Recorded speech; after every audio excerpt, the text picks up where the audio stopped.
Hello, everyone. Welcome again. This is Philip _ with SimploPro, coming to you with another interview for the Budpass Podcast. Thank you all for joining. I have the pleasure of interviewing a really unique guest. He is currently a medical cannabis student at Oakton Community College.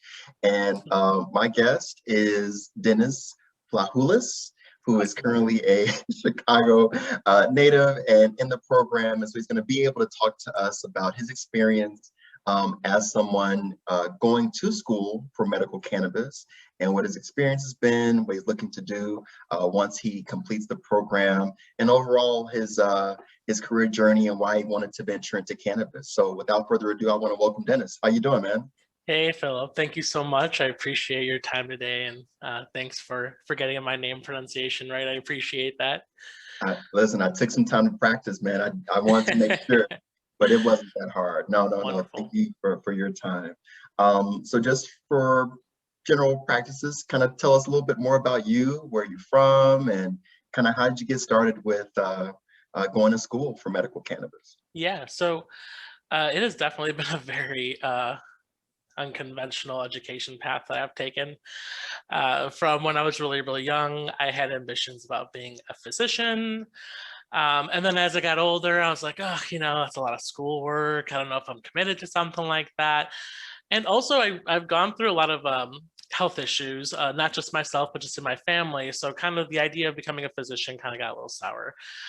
Then I got into journalism, which led me into photography, and that's what I ended up getting my bachelor's degree in, was photography. Had a great couple years in the photography business, and then decided, I wanted something a little bit more stable. So I completely switched gears, put on a suit, and went and worked for the bank for about 5 or 6 years.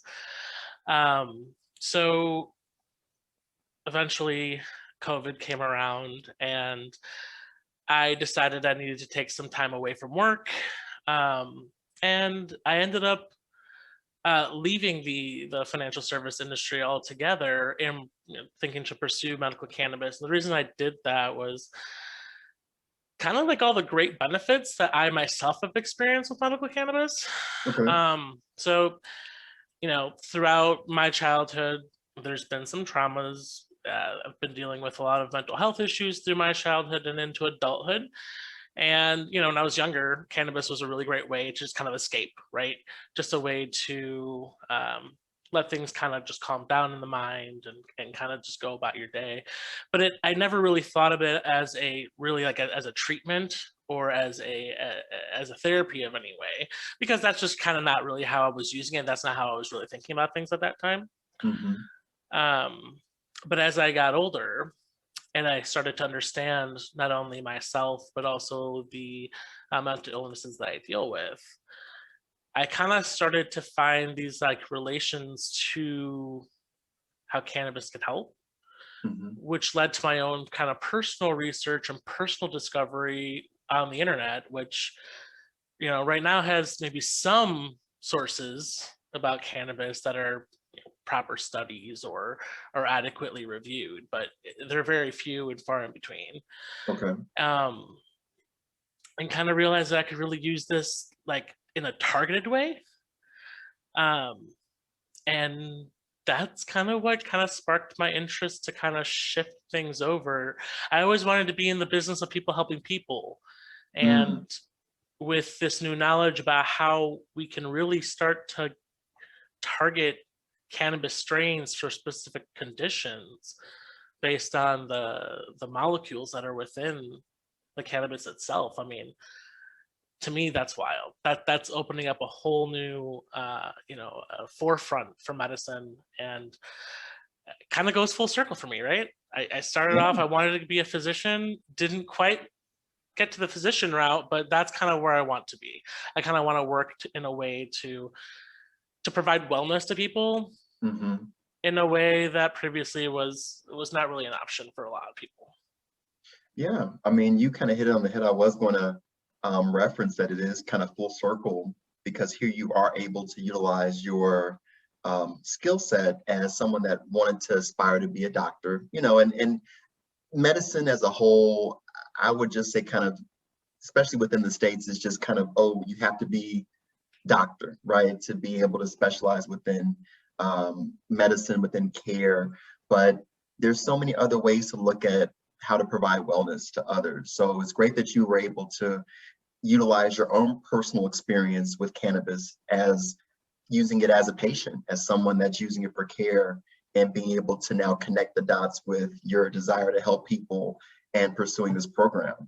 Yeah, and I don't think my experience is necessarily unique in that. I think there's a lot of people out there that probably have suffered with a lot of mental health issues and went to cannabis as a way to really alleviate symptoms, not just on the psychological way, but on a physical way, you know, a Mhm. biochemical way, without even like being cognizant of what they were doing. So I think education is a big part of that too, right? Educating the community.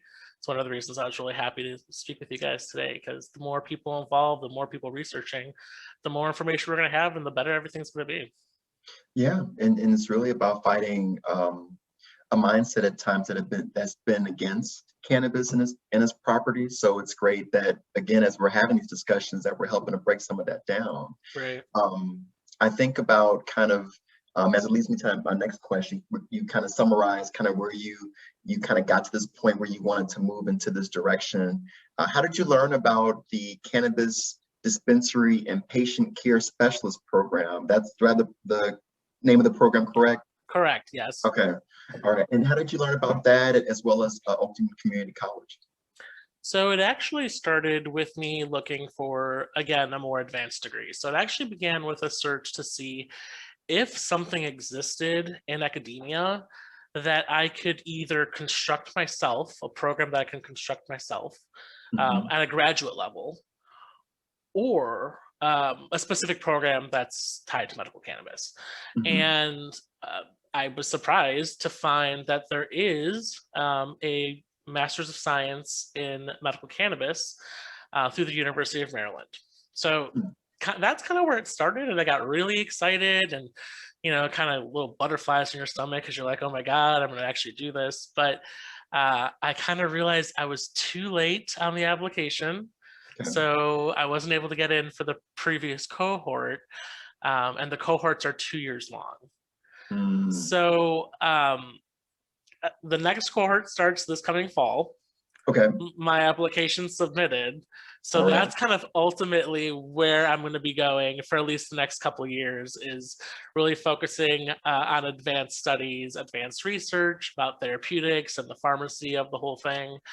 But how Oakton happened was, well, what do I do during a pandemic when I'm not going to be working and I need to keep myself busy, right? Um, this year has been hard, I think, on everyone, mental health wise. Yeah. And I think a lot of people took a little bit of a step back, or maybe a half step back, or maybe they just kept baseline, right? Maybe they just kept where they're at. But for me, school was a great way to kind of keep myself and pushing forward. Um, in even the smallest way. So the cannabis program at Oakton Community College, not necessarily the graduate program that I wanted to attend, but Mhm. it gives me so much of the foundation of what I'm going to be studying in more advanced ways later. And I don't want to downplay the program in any way. It's a hard program. Okay. Yeah, I mean, it's a program where you're working with a lot of different people, and right now it's in a virtual environment. So you have to kind of integrate the technologies with you and all that. But I mean, in my cultivation class I took last semester, we built an entire craft grow facility from the ground up, in terms of layouts, in terms of what hydroponic systems, or what system we're going to use altogether. Is it going to be a hydroponic system? Is it going to be an aeroponic system? What kind of nutrients are we going to give them? What do the nutrients do? How are we going to monitor those things? Right. So it was a great way to explore something, and to make something that for so many people is only done in the abstract, and kind of just trying to make it a little bit more real. And it was a lot of fun. We got to learn a lot. So Wow. um Oh, Asking yeah. for a friend is that easy to make, or is that You're just asking for a friend, right? It's just amazing. And just to add a little bit of politics into the conversation, I really can't wait until Illinois finally releases the craft grow licenses, and really starts to give the dispensary and the cultivation licenses to more smaller businesses. Yeah. Don't get me wrong. I love Cresco. I love Ascend. I love, the whole gambit of suppliers that we currently have. But craft grows are just, it's the small businesses, right? It's the small businesses that build up the industry. So Absolutely. Yeah, fantastic. And you actually kind of lead into my next question, which was like, how long is the program, and overall, kind of, if you want to add more details, like what's been your experience with the staff and other students and just overall matriculating through? yeah. So you definitely get a very wide range of individuals, especially it's in a community college. So you're going to get, a wide range of individuals, from people that are just leaving high school to people like myself that have already been in an established career for several years, to older individuals that, are retiring and are looking towards the cannabis industry as something to do, post-retirement for some extra income.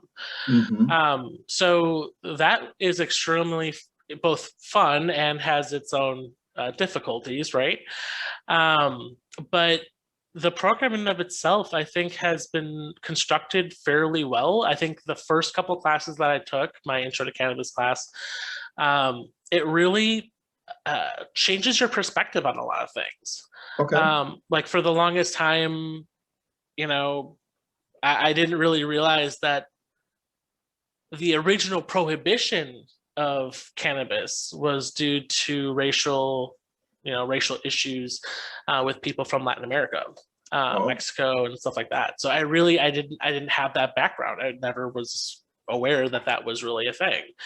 And then to kind of have that explained and kind of see how the laws have really been structured and continue to follow that same systematic racist behavior, something that's very current right now, but in the cannabis industry has been going on since at least the 1930s, when the original prohibition against marijuana was enacted. So those are the things that you get to learn. I never thought that being a patient that I would learn those things, but those things are important, right? It's the people that have gotten us here. It's the people that have fought, the people that have used cannabis, just because culturally that's a type of medicine that they were using. And now we get to kind of realize that maybe we should have listened a little bit more. But overall, I think my only concern, really, though, to get back to your original question with Oakton, was I think my only concern is there's still a lack of proper guidance on how to kind of navigate the education system in terms of things like financial aid. So, for example, because it's only a certificate program, and so far, I don't think there is a bachelor program in medical cannabis. But because it's only a certificate currently, federal financial aid doesn't cover it. So, and because of that, for people that don't have the means of going to school or anything else, it makes it a little bit more difficult, because they it's still a couple $1,000s to attend school, including books and stuff like that. The business of education, right? Yeah, right. If you can't afford to learn, you can't learn, kind of thing. So, correct. And it's also instructors trying to kind of navigate too. And like I said, the advisors, they're ones trying to help you academically with what you need to do to get your certificate. And on the other side, you have a financial advisor that's like, well, we're going to have to kind of make a Frankenstein of a degree for you to try and get it through financial aid, and it doesn't work. At the end of the day, it's unfortunate, but that's okay. Thankfully, Oakton, I actually spoke with Joyanne Smith, who's the president of Oakton Community College. She has every Thursday, the first Thursday of the month, she has an open door, kind of, you get to meet her. And the great thing about President Smith is, she might not have the answer for you, but she definitely knows the person to get you to. So she got me in contact with a few people that kind of helped alleviate some of that burden, especially with how things are right now with COVID and all that. So while it might not be the perfect program might not exist. The good thing is that at least the people at Oakton all seem to be on the same boat and seem to care about the program, and really want to make sure that their students are getting all that they need. So absolutely. I mean, I don't know many colleges, universities where you actually get a chance to connect with, the person that's over it right on a normal basis. And right. I did spoken with her, and you made that connection, and she also was willing to or able to provide resources to be helpful is always great. I mean, as you mentioned, we're in COVID, we're dealing with isolation, other issues, and you can kind of feel that you're not, if you don't get that additional support, it can kind of make you kind of have like a more of a isolated experience, so it's good that you're getting that. Yeah. Well, when I started my bachelor's program, I started it at Michigan State University. And at Michigan State University, I had no idea who the president of the school was. I was in a class the size of, a couple hundred people. So, it's a nice community feeling. It's a nice homey feeling. It's a good place for medical cannabis students to hang out, because we kind of tend to gravitate towards more of those like small, kind of more close-knit, groups. So yeah. I want to ask for anyone that, because you've been through like the research portion and applying and everything, was there anything, and you've mentioned like catching deadlines and things like that.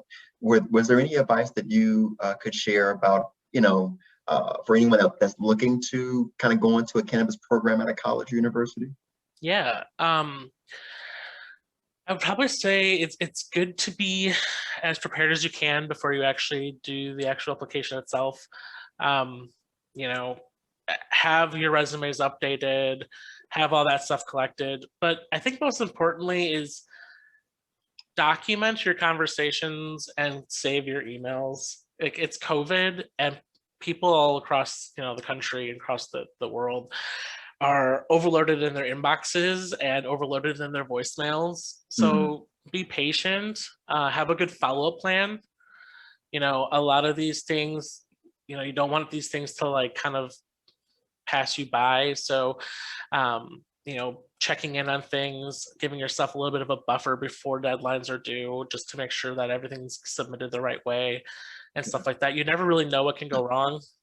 I had an issue at one point where transcripts weren't being able to be sent over because the school itself had stopped sending out paper transcripts, but the receiving school was only able to receive paper transcripts. So the more time you give yourself, the better off you'll be, especially because of how limited the seats are anywhere you go. Yeah. This industry is booming, and there's a lot of people that do want to go and learn and do all that, and that's great. We need more educators, though. Yeah.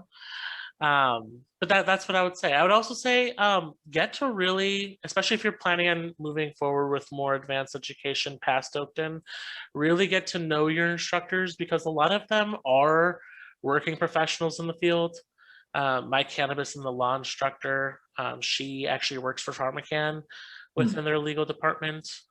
So, I got to talk to a lawyer for PharmaCann for school, which is pretty awesome. But at the same time, if you need recommendations, or if you need someone to give a good word for you for something, or maybe even a recommendation for a job, again, this is how you network, this is how you create, those relationships. And ultimately, at least in Chicago, that's how you get the job. So yeah, I think that's just Chicago, period. Yeah. But it talks about overall how important it is, especially now that we're not able to be in person so much, how making that extra effort, being persistent. And one thing that I always think about as well is just not to take things personal. So if someone can respond to you immediately or within a couple days, not more than likely it's not because they hate you, they don't want to talk to you. A lot of times it's just because, you know, people are overwhelmed or dealing with other things, and certainly the person, the squeaky wheel gets the oil in most cases. Right, If you're absolutely. willing to really go after it. Yeah. When it comes to your overall impact, because you actually have made some shifts within your career, professionally, from an academic standpoint. Do you have any advice for those that, you know, are looking to make a shift? And also, I guess this should be like a separate question, but I'm just going to throw it in there anyway. With once you complete this certification program, and also once you complete the full program with the University of Maryland, you kind of touched on it a little bit, but what's like the ultimate goal for you once you get all of this great experience and education under your belt? So, yeah, those are great questions. So, I guess I want to start with the impact, like, you know, what kind of impact I want to make, and then Sure. kind of go from there. But I really have noticed that there's just so much lack of education. So I think what I want my impact to be is to create an environment of education and wellness. Okay. So if you think about like a chiropractic office, right? Sometimes they'll do acupuncture, sometimes they'll do the adjustments, they'll do some massage therapy, some physical therapy. A wellness center, something like that, where not only is it that you're coming in to find out a little bit about the disease that you're dealing with or the disease that you're handling and how cannabis can help, but also, you know, where they'll sit down and maybe they'll have social workers present so that social workers can help, you know, set appointments to talk about bigger issues that might be going on. Maybe we do things like Reiki massage, that's more like Eastern medicine. Those types of things that, you know, are non-invasive but have been shown to have some kind of therapeutic benefit. I think a lot of times people think that, you know, this is some kind of witchcraft or, you know, some kind of weird hocus pocus, but a lot of it is based on true science. And the more people know, the more we can help them avoid things like opiates. You know, talking about back pain, you know, we're in the middle of the opiate, you know, epidemic. Right. You know, cannabis can help with that. Cannabis can even help reduce the addiction altogether. You know, it's things like, for example, diabetes. There's things like THCV, which is a cannabinoid similar to THC, less psychoactive, but very similar in its structure, that, you know, has been shown to help diabetic patients. It's the educational impact, I think, is really important, and the research is really important. And so that's kind of why I view it almost as two prongs. I would love to continue to do research, and then with that research, use it to help patients. Yeah, that's a fantastic vision for your career future. I think that's certainly reachable, and given your passion for helping people and kind of your experiences, that just sounds like a hand-in-hand situation. And then to answer your first question, Philip, in terms of like career advice, it's scary. There's no other way to say it. It's scary. You're going into an industry that's still federally illegal.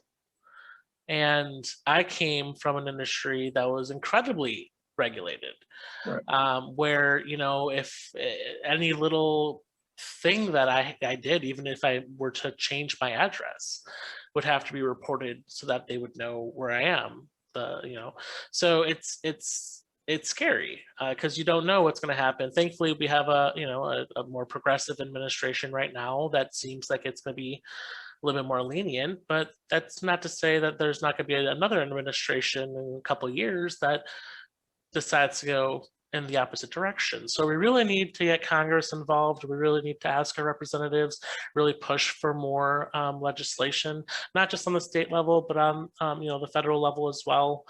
We want to bring back jobs to the United States. I mean, medical cannabis alone, I think it brought about 9,000 new jobs to the state of Illinois just last year. Wow. I mean, that's a lot. That's a lot of jobs. Yeah. And we made a lot of revenue too. So, and that's all going to communities, right? Especially with Chicago and our social equity programs. Like, yes, more needs to be done, but now we're creating the revenue to do it. So, I would also say that don't worry that your previous career experience won't have some kind of tie-in to the cannabis industry, because I promise you it will. Whether you've been in administration, whether you've been in sales, whether you've been in IT, engineers, graphic designers, I mean, you name what a job, and the cannabis industry needs you. So don't worry that your skills won't transfer over, because they will. And I think that's kind of what makes the cannabis industry so unique, is that there's so many of us from so many industries coming together to make this happen. Yeah, absolutely. And it's still growing and developing. I was on a webinar a few weeks ago, and they talked about how there's a need for people in HVAC within the cannabis field, within dealing with, I forget the exact term, but when it comes to disposing of waste, cannabis waste, dealing with that, people who do specific contracting, other areas, so it's so many areas, even if it isn't specifically tied to product, that people can get into, and again, utilize those previous experiences and skills to, again, build a career within the industry. I mean, even the people that are designing the packaging, the packaging has certain criteria that it has to meet per state of Illinois laws. It has to have certain features on it. And the things that people are coming up with to make these packages safe and recyclable and reusable, I mean, even something like that, it's fantastic. Yeah. Security, I mean, because the industry is just kind of growing as it's going. So absolutely. And well, first, thank you for tackling both those questions. I should have asked them separately, but I just, I couldn't resist. Is there anything about your experience as a student that you've enjoyed the most, and anything that you would change? I think some of the people that I've met has definitely been what I've enjoyed the most. I think I've formed relationships that are going to go with me far. Not just business-wise, even as a personal relationship. Like I just mentioned, there's people from all walks of life that are in this industry, and that is incredibly exciting. I mean, you really get to understand something because you get to look at it from all those different angles. So the people that I've met definitely have been one of the best parts of my education so far. And that also goes out to my instructors. Shout out to them who are trying to put stuff together, some of which aren't traditionally trained academic instructors, that some of which that are trained in other industries and are trying to move the education forward. So that's definitely been great, and I love being a part of that. So I look forward to continuing to do that through the rest of the semester and hopefully into the new year. Fantastic. I think that's a great place for us to kind of conclude in terms of your experience, what you've been doing. I'm excited to learn more about what you do once you complete all this stuff, and even some of the stuff you were mentioning about the more technical and chemical areas of legal areas within cannabis. Again, areas that not a lot of people may be exploring, but again, getting that understanding about how they all work together. Again, to part into this marketplace that we're in now. So absolutely. I want to leave you before we conclude with the final thought. If there's anything that you want to share, any little knowledge nuggets that you want to drop or leave with the audience, as well as any additional plugs, things that you're doing, your social media, anything that you want to kind of shamelessly plug, go right. Sure. So if you guys want to follow me, I'm posting a little bit about my journeys on my website, which is terpenesandtonics.com. Philip will get the links and we'll help you guys with that in the description below. You can follow me on Facebook, contact me by email. I also have my LinkedIn, which I'll provide Philip as well. So feel free to get in contact with me however you want. If you guys have questions about the Oakton process, if you guys have questions about the Master of Science program at the University of Maryland, albeit I have not actually been admitted to the program yet, so I don't have all the information, but I can certainly help you guys, with any of the more surface details. In terms of things that I'm working on right now, really, I am still looking for a job myself. So I have been spending a lot of my time putting resumes out there, talking to recruiters, and really trying to put my name out there. So if anyone's looking for any employees for any kind of business and you think that I may be qualified, please feel free to reach out. I'd love to set up some time for us to talk. But other than that, I'm going to keep on with my journey because really that's all you can do, right? Keep moving one day forward. That's it. And certainly I'm excited to learn more about the journey as you continue on. You're really making some great milestones academically with the programs and with getting into these different universities and schools. And overall, the goal of what you're looking to do is fantastic. And I look forward to seeing that happen with you.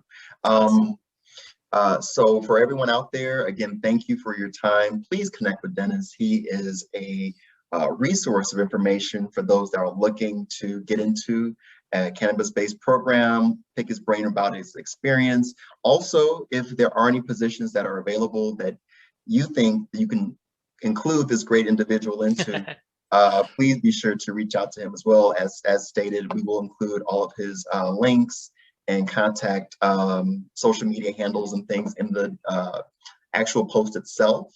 And I'm gonna have you hang on just one more second, but we'll go ahead and close out the interview as a whole. So again, thank you all who watched. Feel free to comment, like, share. For those that wanna be on the podcast, feel free to put past the button in the comments below. And again, this was the Budpass Podcast powered by SimploPro. And again, this is Philip _ coming to you with another interview. Thank you. Take care, everyone.